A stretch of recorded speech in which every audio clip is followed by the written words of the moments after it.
एक केस होती ती स्माईलमध्ये येण्याच्या आधी तर मी त्यांच्या घरी गेलेलो होतो, पालकांनी बोलवलं आणि ती मोबाईल ॲडिक्शनची, त्याला कुठलंही दुसरं व्यसन नव्हतं, म्हणजे कुठल्याही दुसऱ्या व्यसनाचा तो अधीन नव्हता, फक्त आणि फक्त पबजी. त्यावेळेस पबजी खूप चालायचा आणि तो पबजी खेळायचा. तर घरी गेलो आणि घरच्यांनी सर्व सांगितलं आणि घर पाहिलं, पूर्ण घर अस्ताव्यस्त होतं.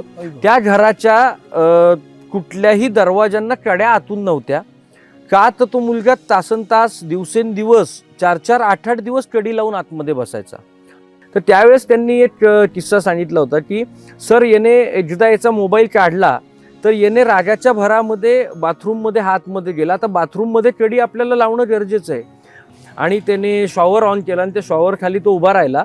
टाकीचं पूर्ण पाणी संपेपर्यंत कमीत कमी 8 ते 9 तास तो त्या पाण्याखाली उभा राहिला. अरे बाप.